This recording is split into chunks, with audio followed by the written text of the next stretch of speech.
নমস্কার, প্রত্যেককে স্বাগত জানাই নেমু নিউজ ইউটিউব চ্যানেলে নতুন একটি ভিডিওতে। আজকের এই ভিডিওতে খুবই গুরুত্বপূর্ণ একটি বিষয়কে নিয়ে আলোচনা করব, সেটা হলো যুবসাথী প্রকল্পে আপনি আবেদন করতে চাইছেন কিন্তু আপনি কৃষক বন্ধু প্রকল্পের টাকা অ্যাকাউন্টে পাচ্ছেন। তাহলে আপনি কি আবেদন করতে পারবেন? বা কৃষক বন্ধু প্রকল্পের টাকা অনেকে অ্যাকাউন্টে পাচ্ছে এবং যুবসাথী প্রকল্পে আবেদন করতে পারছে না, তার জন্য অনেকেই সিদ্ধান্ত নিচ্ছে যে কৃষক বন্ধু প্রকল্পটা বন্ধ করে দেব এবং যুবসাথী প্রকল্পে আবেদন করব। কারণ কৃষক বন্ধু প্রকল্পে যে টাকা দেওয়া হচ্ছে তার থেকে অনেক বেশি টাকা যুবসাথী প্রকল্পে পাওয়া যাবে।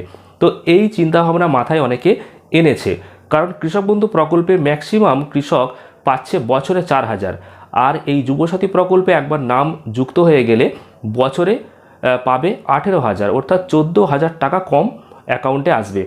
এমনকি 5 বছরে হিসাব করলে কৃষক বন্ধু প্রকল্পে সে পাচ্ছে 20,000 আর যুবসাথী প্রকল্পে সে পেয়ে যাবে 90,000। তো টাকাটার অঙ্কটাও অনেকটা বেশি। তো তার জন্য অনেকে চিন্তাভাবনা নিয়েছে যে কৃষক বন্ধু প্রকল্পের নামটা কিভাবে বাদ দেওয়া যাবে, তারপর যুবসাথী প্রকল্পের নামটা কিভাবে তোলা যাবে। তো আপনাদেরকে কিছু বিষয় আমি সতর্ক করতে চাইছি যে কৃষক বন্ধু প্রকল্পের নাম কি এতটাই সহজ আপনি বাদ দিয়ে দেবেন আপনার নাম এবং যুবসাথী প্রকল্পে আবেদন করতে পারবেন? তার পেছনে কিছু কারণ রয়েছে, সেই কারণগুলো আমি আজকের এই ভিডিওতে একে একে আলোচনা করব। তো অবশ্যই মনোযোগ সহকারে ভিডিওটি শেষ পর্যন্ত দেখবেন। এছাড়াও আরও গুরুত্বপূর্ণ কিছু তথ্য রয়েছে যেটা আজকের এই ভিডিওতে শেয়ার করব। তো তার আগে অবশ্যই এই ভিডিওটিকে একটি লাইক করুন এবং পরবর্তী আপডেটগুলো পেতে চ্যানেলটিকে সাবস্ক্রাইব করবেন। ফেসবুক পেজ থেকে দেখলে পেজটিকে অবশ্যই ফলো করে দেবেন।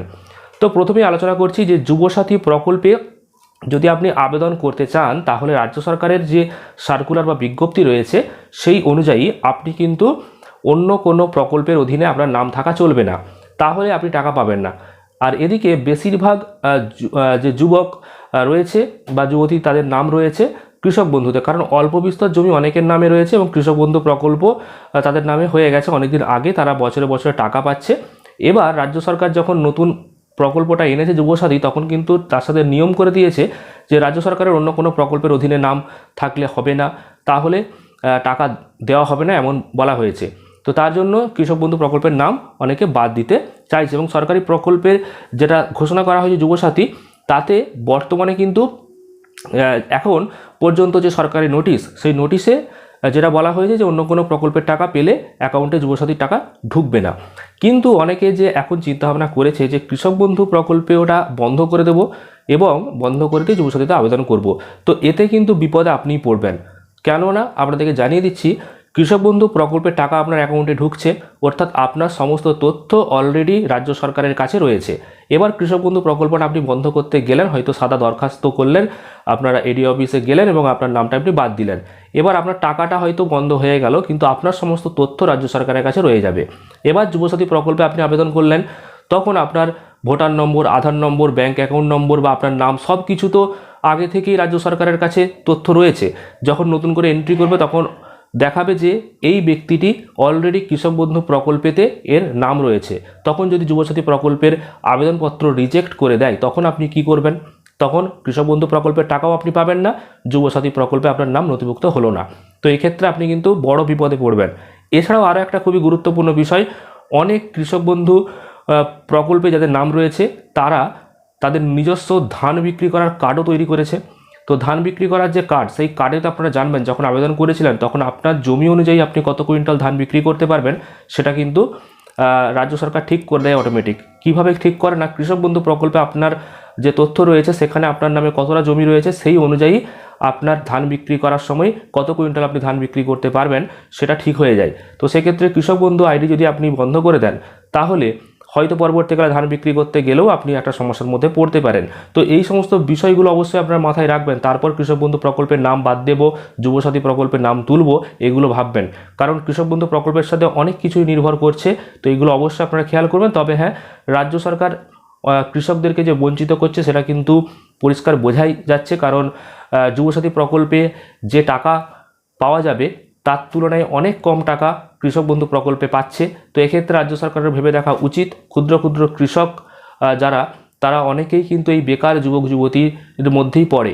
তো এই 4,000 টাকার জন্য তারা এই যে 18,000 টাকা সেটা কিন্তু পাচ্ছে না, বা 5 বছরে ক্যালকুলেশন করলে অনেক টাকাই তাদের কিন্তু লস হয়ে যাচ্ছে।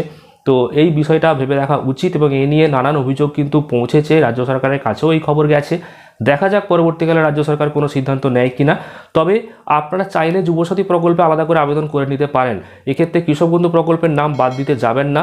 আপনারা চাইলে যুবসাথী প্রকল্পের যে ফর্ম, সেই ফর্ম আপনারা ফিল আপ করুন।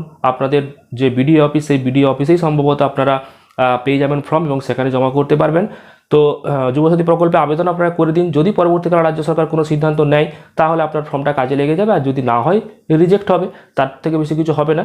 তো আমার যেটুকু সাজেশন আমি বলবো যে কৃষক বন্ধু প্রকল্পের নাম বাদ দিতে যাবেন না, এতে বিপদে আপনি পড়তে পারেন। তবে একান্ত আপনার ব্যাপার, যদি আপনি বাদ দিতে চান বা যুবসাথী প্রকল্পে আবেদন করতে চান এইরকমভাবে, তো আপনি করতে পারেন। তবে যুবসাথী প্রকল্পে এমনিতে আপনি আবেদন করে রাখতে পারেন। যদি পরবর্তীকালে সিদ্ধান্ত বদলায় রাজ্য সরকার তাহলে ফর্ম অ্যাকসেপ্ট হয়ে গেলে আপনি টাকা পাবেন। তো এটুকুই আপনাদেরকে বলার ছিল। আর লক্ষ্মীর ভাণ্ডার প্রকল্প যারা পাচ্ছে তারা যুবসাথীর জন্য যাবেন না, কারণ লক্ষ্মীর ভাণ্ডার আর যুবসাথীর মধ্যে কোনো ডিফারেন্ট কিছু নেই। বিশেষ করে SC ST যারা, তারা তো লক্ষ্মীর ভাণ্ডারে বেশি টাকাই পাবে। এমনকি লক্ষ্মীর ভাণ্ডার 25 থেকে একদম 60 বছর পর্যন্ত কন্টিনিউ চলবে, তারপর বার্ধক্য ভাতাতে ঢুকে যাবে। আর যুবসাথী কিন্তু 5 বছরের জন্য, তারপর আবার রাজ্য সরকার ঠিক করবে যে এই প্রকল্পটা আবার চালু থাকবে কিনা। তো যারা লক্ষ্মীর ভাণ্ডার পাচ্ছেন তারা আর নতুন করে আবেদন করতে যাবেন না যুবসাথীতে। তবে কৃষক বন্ধু প্রকল্প যারা পাচ্ছে তারা আবেদন করতে পারে, আর এই বিষয়গুলো মাথায় রাখবেন। তো আপনাদের কি মতামত অবশ্যই কমেন্টে জানাবেন, আর ভিডিওটি প্রচুর পরিমাণ শেয়ার করবেন, লাইক করবেন, চ্যানেলটিকে সাবস্ক্রাইব করবেন, আর ফেসবুক পেজ থেকে দেখলে অবশ্যই পেজটিকে ফলো করে নেবেন। ধন্যবাদ।